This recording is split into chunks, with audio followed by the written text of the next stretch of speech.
On this edition of Sightings, deep within Colorado's Black Forest, something is disturbing the solitude of Steve and Beth Lee's Rocky Mountain retreat. We came home and it was like the 4th of July in our living room and in our bedroom.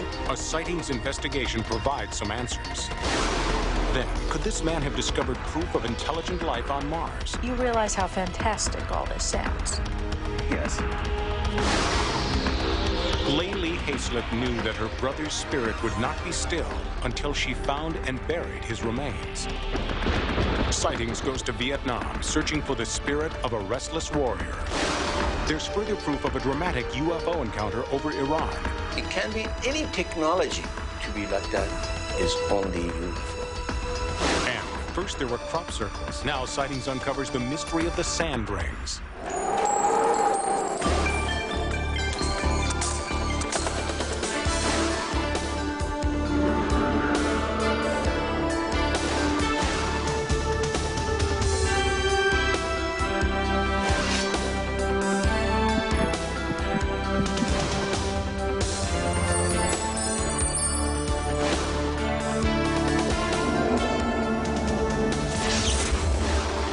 Welcome to Sightings. I'm Tim White. When the Lee family of Black Forest, Colorado contacted Sightings, it was their last resort. The Lees were exhausted, both emotionally and financially. They'd spent everything they had trying to cope with the terrifying haunting in their rustic mountain home.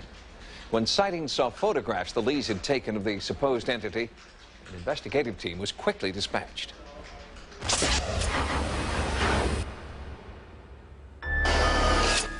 With the majestic Rocky Mountains as a backdrop, Black Forest, Colorado seemed like a picture-perfect destination for Steve and Beth Lee. For 5 years, the Lees rented homes in the area until they decided this was the place they wanted to set down roots. Strangely, as soon as they made the commitment to stay, the paranormal force wanted them out. We came home and it was like the 4th of July in our living room and in our bedroom. We had all kinds of lights flashing through. We would hear people walking, or it sounded like people walking across the roof. We would lay in bed at night and hear chains dangling. One night we woke up and we heard orchestra music. Just strange things started happening. The Lees did not immediately assume that this was the work of a ghost or a poltergeist. They searched for a conventional explanation. A sophisticated burglar alarm was installed. Security cameras surveilled their property. Beth hired private investigators and queried state and federal agencies. So far, these efforts have added up to more than $30,000. We've basically used all of our savings. We've used all of our things we ever invested. We've used the college funds, the whole works, trying to figure this out. The Lees have been gathering an impressive body of evidence that some strange forces at work here. There are audio tapes of inexplicable noises, statements from multiple eyewitnesses, and bizarre photographic images.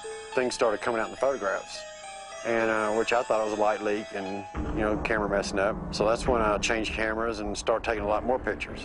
I took a picture right over against my wall, and when we got it back, it had some fog in it with an image it looked like of a face. I'm getting the same image in the fog outside the house and in front of the house and back, no matter where I take it. The images contradicted the Lees' belief that the disturbances were caused by electronic interference, atmospheric conditions, or intruders. These photos convinced them to search in a new paranormal direction. When Steve Lee contacted Sightings for help, we called in longtime photographic consultant Edson Williams. Williams is an expert in creating special effects on film. He is trained to detect trick photography. Of all the pictures I saw, this is certainly one of the most curious. It would be difficult to recreate that dot on a single exposure. This dot caught my eye because this is the only instance where there's both a hazy aberration and a very sharp dot. And also these are indoor. This is the first and only dot I've seen that was inside the house. This image was probably the most interesting of all the images to me. It has a light beam that seems to be emanating from the ceiling. It has a slight glow around the top, and the light has a slight bend to it, which also I thought was very, very interesting. As it comes down, it gets a little thicker and has about a 5 or 6 degree bend midway through the beam. If this is not trick photography, what is it? Sightings offered to send an investigative team to Black Forest. I'm kind of at the point now where I have the best in the field saying, we don't know. And so that's why y'all are here, because we're kind of at the point now where, you know, if we have to accept it as paranormal, I guess we will. The investigation focuses on 3 areas where activity is most pronounced. An exterior wall adjacent to the Lee's satellite dish, the living room, and upstairs in the master bedroom. The Sightings team brings in multiple cameras and highly sensitive wireless microphones. A second crew hired by the Lees records our team so they can learn how to conduct follow-up investigations. Psychic Echo Bodine has been brought in to locate paranormal hotspots, which we will attempt to substantiate with a thermal imaging system. Any slight thermal changes the camera will see. We take the temperature information and convert it to color, and there's 256 different colors that we're displaying on the screen. Less than an hour into the investigation, unusual interference completely wipes out the team's audio system. It coincides with Echo Bodine's first psychic impressions of a threatening force. I sat down and I was trying to listen to him, and I became aware of several voices over here. And so I turned around, and there's a male spirit standing right there, right there. In the precise place where Echo is pointing, thermal imaging reveals an anomalous hotspot in the rafters. The heat reads as light blue, while the rest of the ceiling area reads in darker, cooler blues and pinks. He's responsible for the things that have happened, and he will continue to be responsible for the things that will continue to happen. He considers this to be his place, basically. A few minutes later, an unseen force pushes a heavy video camera off its sturdy tripod. What just happened with the camera? Well, the camera was set up here on the tripod. It was locked in, and all of a sudden, So you thought. It just took a header right off the tripod and landed on this light stand here and bent it. The camera is undamaged, and the investigation continues in Steve and Beth's bedroom. Here, Echo receives her strongest psychic impressions. What I'm feeling is this room is absolutely full of spirits.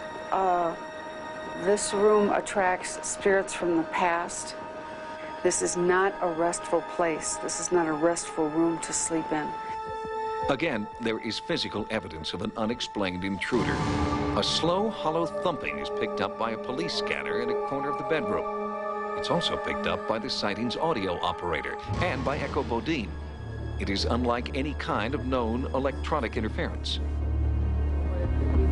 Steve turned on his scanner, and initially we heard that exact same noise, but now we're hearing something else, and it started out really slow. It sounded like sort of like footsteps, and now it's gotten a little faster, and this is how it sounds. This is compelling evidence that some kind of physical disturbance is affecting the Lee home. But the force seemed to be most evident in the emotional effect it had on members of the investigator team. I, for one, would like to get out of here. In the living room, Echo is asking Beth to recall some of her feeling of terror and anxiety when the feelings return unannounced. All of a sudden, I felt like something was just holding me, and it was cold, and I wasn't sitting, I wasn't standing, and I couldn't breathe, and I was lightheaded, and I feel just like that right now. Yeah, like it was almost like somebody opened up and they just kind of, but they're holding you and kind of going like right here. this. Here, it's growing again. Yeah. It's getting bigger again. Unbelievable. I have got to move for just a second. It's really strong. I've just got to get away from here. Strong presence here. Unbelievable. With the emotions, there is more electronic interference.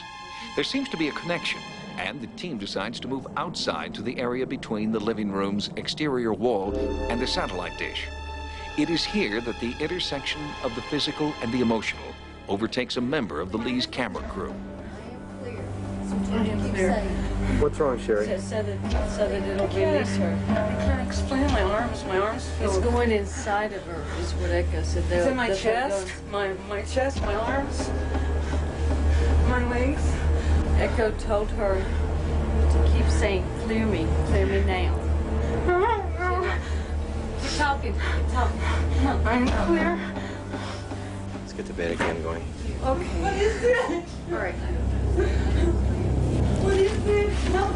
It's okay, Sherry, don't. Sherry. Don't. It's just what they want you to do. Stay calm. Stay calm. I want to go away. It's okay. It's like it's an energy that's pulling on me. At the same time, it's pulling on her. What is it? As soon as she left the house, the terror subsided and was completely gone less than 24 hours later. It's a phenomenon that Echo Bodine believes is a direct result of the more than 20 restless spirits she believes are trapped inside this house. On a 1 to 10 scale, it's a 10. The activity is monumental. This preliminary investigation confirms what the Lee family has felt for more than a year. But more work will have to be done to determine why their home is being targeted and what it will take to appease the spirits here. Mainly, I just want a normal life again and to get it past us and get on down the road. Since our investigation, the unseen forces inside the Lee home have turned violent. Steve Lee recently sent us this photograph of a large scratch across his forehead. There was no scratch on the negative. The following day, as this home video shows, Steve developed a large, painful welt on his forehead. His doctor can't explain the cause of the injury. The Lees believe that this welt was caused by violent energy directed at Steve by an evil spirit within the house. They have agreed to update sightings if this strange phenomenon continues. And we will continue to update you. Next, if there's life on Mars, is there a human connection? I'm absolutely convinced we're related to other beings elsewhere in our galaxy.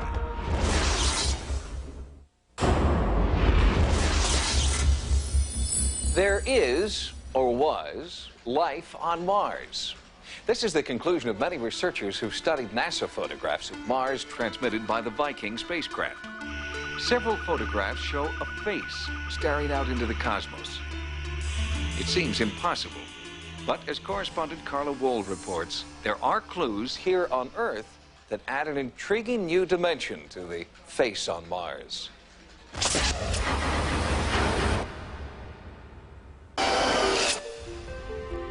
Here in the countryside of south-central England, in a hamlet named Avebury, stand 5,000-year-old stone structures of unknown origin. There are also circular mounds built for a purpose no one has deciphered. But now, an intriguing new theory suggests that these mysterious monuments are connected to similar formations on the surface of Mars. The complex on Mars is exceedingly important in my view because it's highlighted by the presence of the famous face on Mars, which acted as a beacon and probably attracted our attention to the whole area. David Percy is an author, filmmaker, and paranormal researcher. He believes that this face is not a trick of light and shadow, that it's part of a vast complex of Martian structures created by intelligent life. This is the whole of the complex. Over here to the west, we have an area which we call the city. And over here to the right is a crater. And beneath it, down here, a spiral mound. And over to the west, a pyramid which is five-sided. In 1991, while researching the Avebury crop circle phenomenon, Percy made a startling connection. I took an Ordnance Survey map of the area and superimposed it over the NASA photograph of the complex in its entirety and found that it matched. The most striking match was made here at the famous Avebury Circle. It's about 1/4 mile in diameter, and around about 5,000 years ago they shifted approximately 4 million cubic feet of material. One would want to ask why. My hypothesis is that this is a copy of the crater on Mars. That's a big stretch for a lot of people to believe that this is the duplicate of something on Mars. Sure. How do you get there? Well, this isn't the only item that we're dealing with here. We have just a short distance away Silbury Hill. It's the same relative size as a spiral mound on Mars and is the same relative distance to the crater. It would have taken about 700 people 10 years to build this. It was equivalent in effort to putting a man on the moon in the 60s. Avebury Circle and Silbury Hill do bear an uncanny resemblance to their counterparts on Mars. But I found some of Percy's other theories harder to accept. David, I have to tell you that this, to me, looks like an ordinary country path. Yes, I agree with you. It is, in fact, an ordinary country path, but it happens to be the analogue of the top ridge of the pyramids in the city on Mars. But if you really want to see something, don't you think you'll see it? I mean, can't you be making things because you want it to fit your theory? Yes, of course that can be done, and the people who look at this information have to see for themselves. You've got to explain, for instance, why that crater is positioned exactly where it is on this planet. It isn't at a random place. It is a very accurately measured point between the North Pole and the equator. If you draw a line from the wall down to the south to the spiral mound, and then up again to that tetrahedral rim pyramid, you get just under 19.5 degrees. If you do exactly the same thing at Avebury, you get precisely the same measurement. You cannot get such a correspondence just by wishful thinking. How do you think it was created? Who do you think created it, and why? Clearly, this complex on Mars that we're talking about was built by intelligent beings who went to Mars and built the complex because they were working on a project. And this project, in my view, concerned the emerging beings on this planet. Percy believes that the extraterrestrials came to Avebury centuries ago to change the course of human evolution, and they conducted experiments in genetic engineering. I believe they constructed the complex to undertake a genetic project that concerned the emerging beings on this planet. And I believe that that spot marks the birthplace of human beings, Cro-Magnon man. Percy has found an unlikely ally for his bizarre theory in evolutionary researcher Stan Gooch. They have concentrated on the chain of human development, which made an unexpected and unexplained leap from Neanderthal man, who appears more ape-like, to Cro-Magnon man, who appears more human. How do evolutionists explain that? Well, they don't. They just drop the subject. They say, well, we'll find the home site of Cro-Magnon man one day, and it doesn't really matter. They just brush it aside. What do you think of David's theory, that in fact it was genetic interference from extraterrestrials that explains this? I think the extraterrestrial theory is more likely than any, because why have we not found the home sites where Cro-Magnon evolved over periods of millions of years? That's what's required. Why would extraterrestrials on Mars be concerned with our development down here? Because they have always been concerned with our development. I'm absolutely convinced we're related to other beings elsewhere in our galaxy, and indeed in other galaxies too. You realize how fantastic all this sounds? Yes. Do you worry that people will think you're crazy? No, because I believe we will actually be able to go to that site and see the things that they were doing. I predict that when we go there, we will find out a lot more that will corroborate this unfolding story. NASA agrees that the Viking space probe has made significant scientific contributions. However, they steadfastly maintain that proof of life on Mars is not one of them. Next, what's behind Oregon's mysterious sand rings? I believe that there are non-physical, non-terrestrial intelligence. And who's watching for killer comets?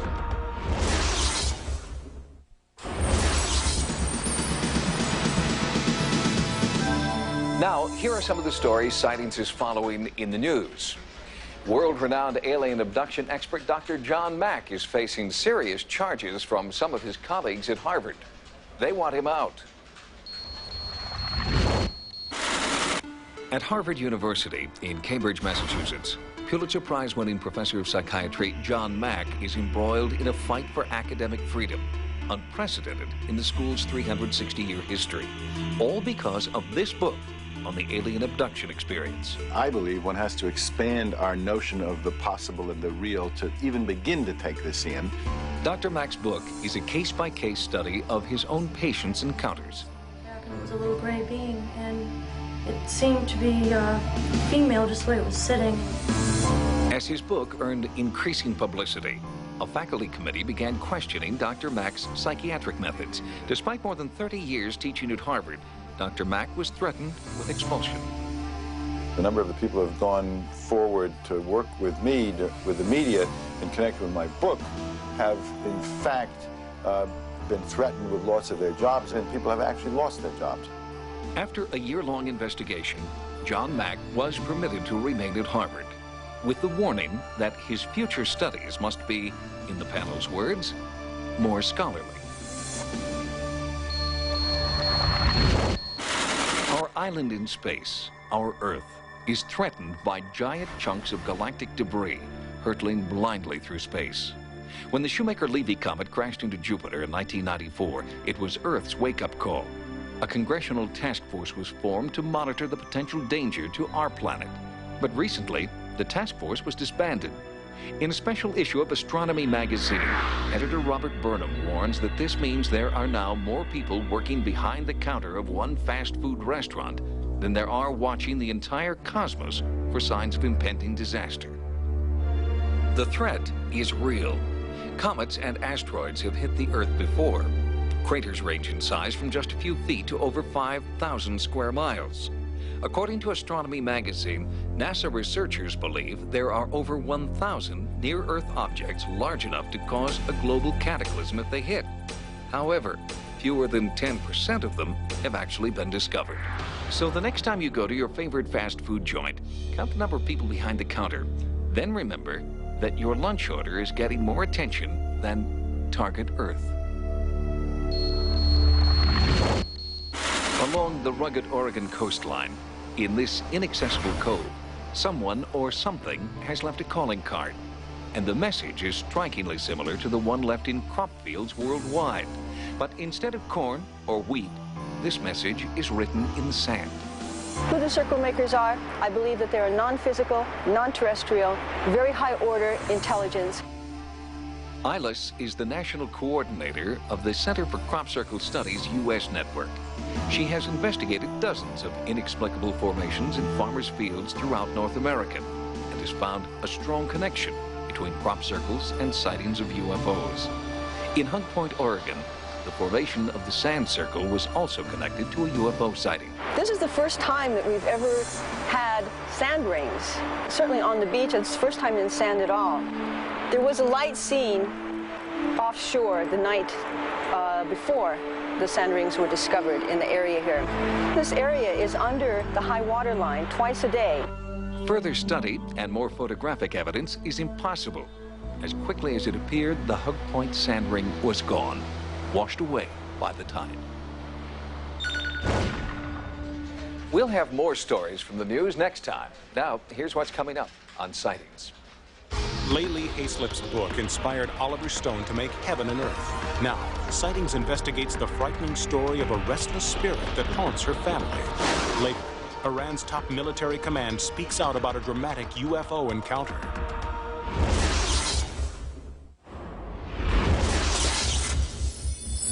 In 1992, when Laylee Hayslip returned to Vietnam after 20 years in the United States, it was as a technical advisor to director Oliver Stone.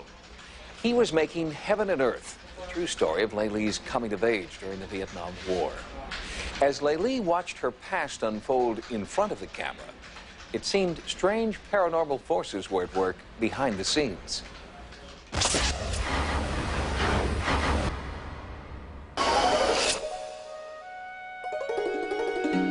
She was a young woman when she left Vietnam as the bride of an American. Now, Laylee Hayslip returns to her homeland with director Oliver Stone. This house here is not supposed to be there on Laylee's story will become the movie Heaven and Earth. And on this trip, she is guiding the cast and crew through her childhood village and introducing them to her family. They are here to learn the details of Laylee's girlhood that will bring the film to life. It is a rare opportunity for actress Joan Chen to meet Laylee's mother, whom she will portray in the film. But another family member is conspicuously absent.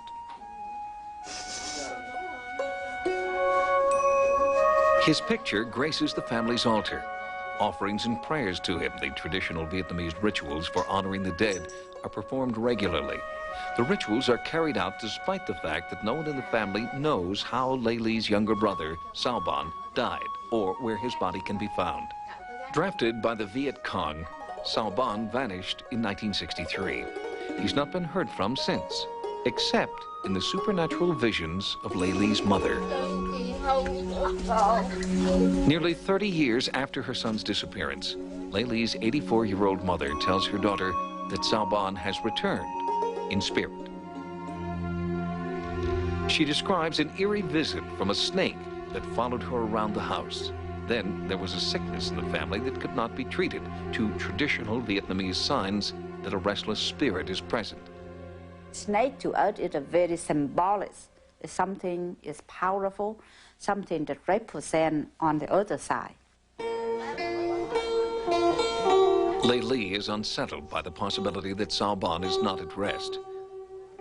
This trip is no longer just about making a movie. He's my mother's favorite son. We always feel like he's so there with us. Which is my mother very much aware that he's not happy with where he is right now.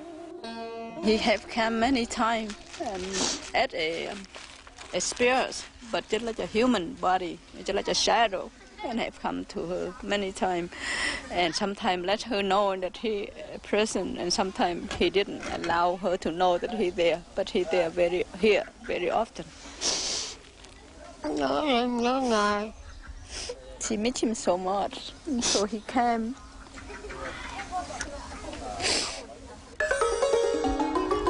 A proper burial in the family plot is essential if a spirit is to truly be put to rest. But Sao cannot be put to rest until his body is found. The Vietnamese government has never contacted the family. Sao is just one of the nameless, faceless dead labeled missing in action and forgotten by the Viet Cong. The possibility that he met with a violent end is inevitable and has serious implications for the family who survives him. In the traditional Vietnamese worldview, if someone dies a violent death, then they become an unhappy spirit, and they can roam the earth forever. Karen Fugelstad is a cultural anthropologist at Cabrillo College in Santa Cruz, California. She specializes in Vietnamese spirit lore. Upon death, the most important thing to become is an ancestor.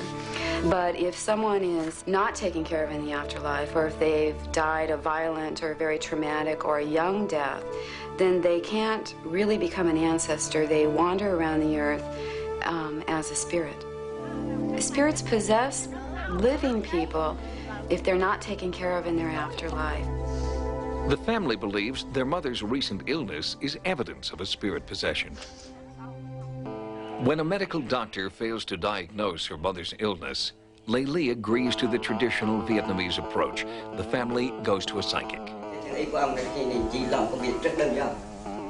And the psychic said that his soul has to tell us that he wants to remove where it's right now. Usually it's not happy until it's buried properly. The practice of communicating with the dead is a long-standing mainstream tradition in Vietnam.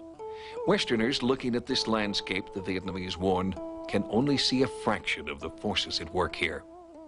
If you could actually see what the universe was comprised of in the countryside, then you would see living people going about the business of their everyday lives. But you'd also see spirits everywhere. You'd see spirits in the water. You'd see spirits in trees. You'd see spirits by beautiful rocks. You'd see ancestors hovering around every single house. And you'd see goddesses and gods and, you know, the spirits of ancient kings and queens. The countryside would just be, it would just be an amazing thing. You'd see spirits everywhere. To help the earthbound see this full picture, psychics are an important part of every peasant community. Surprisingly, the psychic in Lê Le's village tells her that there are 2 family members who must be found and put to rest, her brother Sao and a female cousin who also disappeared during the war. He proposes finding both. The search begins the next morning. An hour outside of Da Nang, the psychic leads the family to a spot where he believes Laylee's cousin was raped and murdered 30 years ago. This man is believed to be a wizard. He uses divining rods to determine where the remains will be found. Family and friends dig into the soft earth until the wizard instructs them to stop. The psychic determines that these are the remains of Laylee's cousin and instructs the family to take them back home for burial. At sunset, the remains are buried in the family plot. Sticks of incense are lighted and prayers of thanksgiving are offered. The family is filled with a great sense of inner peace. He's very grateful that helped him to relocate his sister. To him, he's very happy now. At least he have a peace of mind. Without our help, he don't know when it's gonna happen. But it happened today, and now it's over. A storm is brewing, as if to remind the family that there is still a restless spirit among them. The following day, the family accompanies the psychic on a longer, more difficult journey into the past. They hope this road will lead to the remains, both earthly and spiritual, of their beloved Sauban. Although no tangible remains of Laylee's cousin were found, the family believes her essence was clinging to the soil and rock the psychic instructed them to take home. Laylee knew that her brother's remains might be found in the same way, but after 20 years of living in the West, she secretly hoped they might find something more. Next. I have a high hope to come here, find my brother's remains. Dramatic new information brings Laylee a step closer to finding her brother's remains.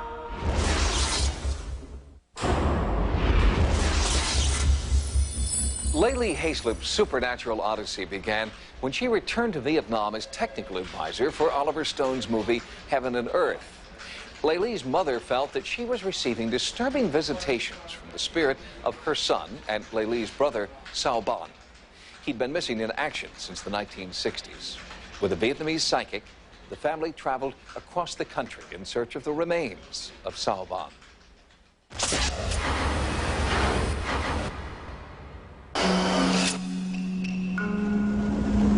It is a difficult journey over unmapped roads, across unnamed rivers, and deep into the Vietnamese countryside, where Viet Cong casualties were known to be very high.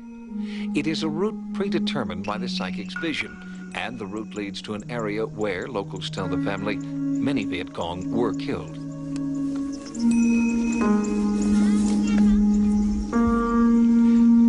Again, the psychic determines that spirit remains will be found here, and the wizard defines their exact location. The family begins to dig. Temperatures climb to over 100 degrees. A crowd gathers to watch the dig, but there is nothing to see. Again and again, the psychic and the wizard are drawn to this spot, but the earth yields nothing that can be named Sauban. The family is devastated. They had hoped to discover the remains of Sauban. They had hoped this was the end of the road. Hope to come back here again and find him. I have a high hope to come here, find my brother's remains. Again, the heavens seem to send a message. Don't give up, push on. This is the message the family hears in the wind. Back in Da Nang, the family turns to a different kind of spiritual intermediary, a man who claims that he is the medium for an ancient Vietnamese queen.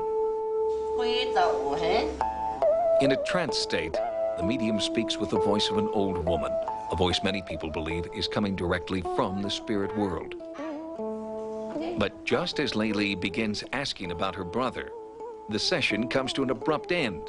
The local police are upset by the presence of a camera crew and arrest the medium. The family is frustrated once again. Laylee's first trip home ends with tears. She must return to the United States before she completes the task ordained by tradition. There's no doubt Vietnam's full of unhappy souls. I think because Sao died during war, because he died a violent death, the place where he was killed would be a negative place, a place full of terrible feelings, and a place full of horror. It would be much more comforting, both to Sal and to his mother, if he was buried near the family. That would be much more comforting. It would be a much more secure place and would be associated with all of those, wonderful feelings that people have about home and their family. Was Saoban doomed to roam the earth, forever a restless spirit? 2 months after her return home, Leili received an encouraging message from Da Nang. Local officials had heard about the failed search for Saoban's remains. It inspired them to search old war records that had been locked away for more than 25 years. Would the government behind us, and they go back to the records, it's old piece of paper. It's almost rotten. And they found that my brother's birth certificate, the day he joined the army, and the day he was killed. And dig back up and bring it out to prove it. The authorities also found an eyewitness to Saoban's death, the Viet Cong doctor who signed the death certificate. Encouraged, Leili returns to meet the doctor, and he leads the family to the same area the psychic had led them before. He found the place that the bloodshed. That is when he was wounded. So the psychic, he not 100% correct with the remain, but 50% correct. The psychic apparently led them to the spot where Saoban was wounded. The doctor leads them to the spot where he last saw the body of Leili's brother. The doctor takes the family up a treacherous, overgrown mountain path to a cave. The Viet Cong had a makeshift hospital here. This is where many wounded soldiers were taken to recover or to die. This is where the doctor buried Saoban. This time, the remains are not ambiguous. Human bones are found.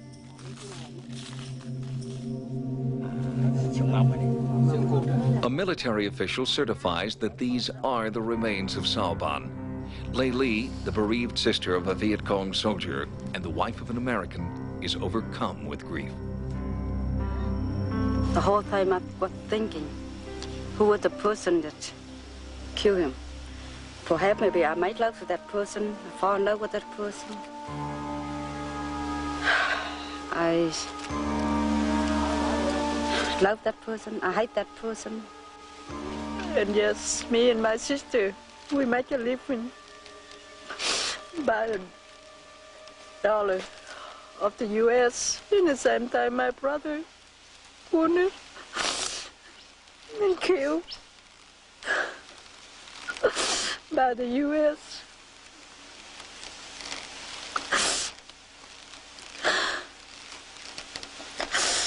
Just so unfair.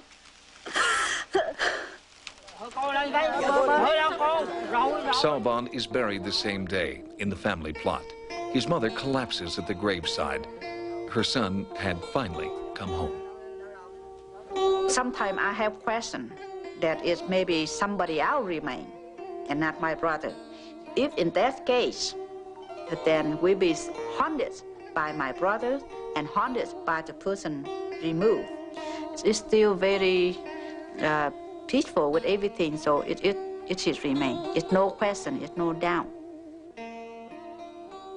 Since the burial of Saoban's remains in the family plot, Leili's mother has stopped having her disturbing visions. For her family, decades of waiting and wondering are finally over. They're the lucky ones.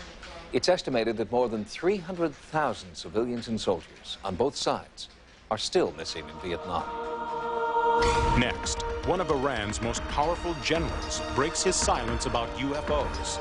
UFO exist and they're trying to get contact with all of them.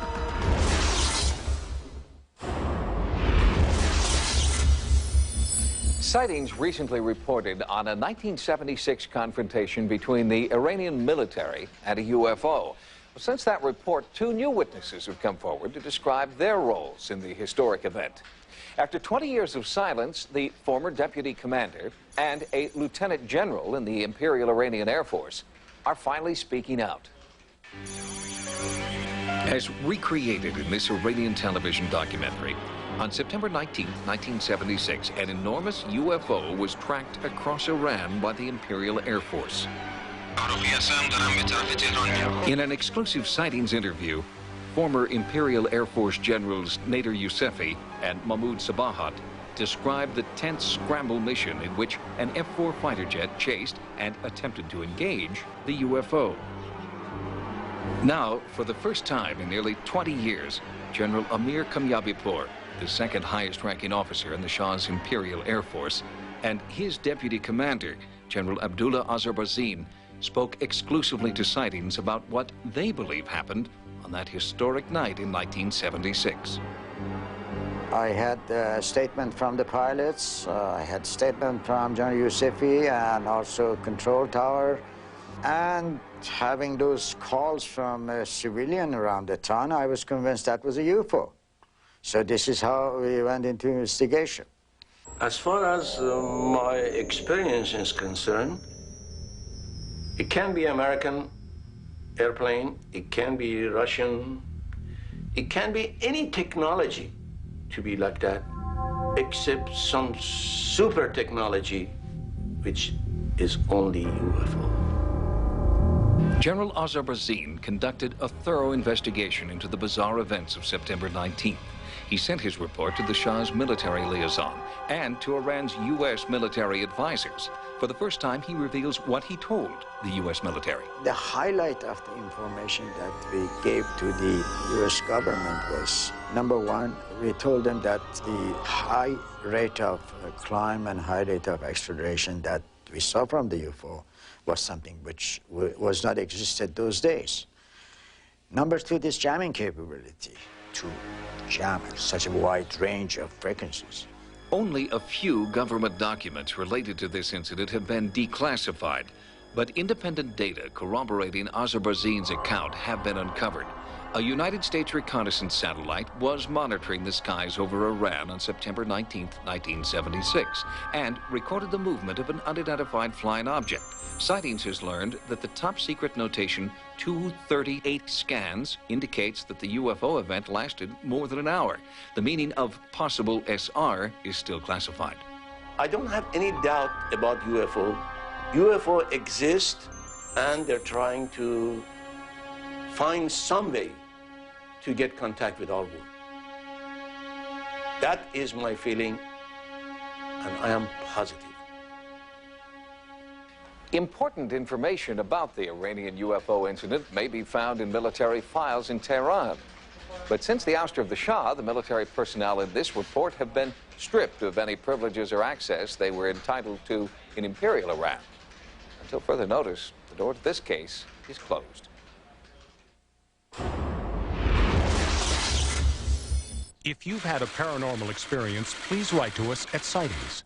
Sightings can also be contacted at America Online at keyword Sightings. At the Sightings Forum, download images, sounds, and QuickTime clips. Also, join us daily in our chat room, live on AOL.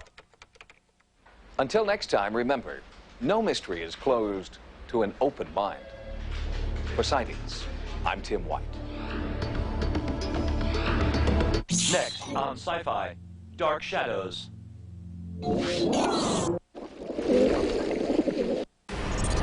Are we dealing with an epidemic?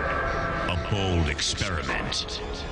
We recombine termite and mantid DNA to create a biological counteragent. Becomes a deadly mistake. They were designed to die. They are breeding. But how do you destroy it? When you've created it. Mira Sorvino. Mimic. Saturday at 7 p.m. on Sci-Fi.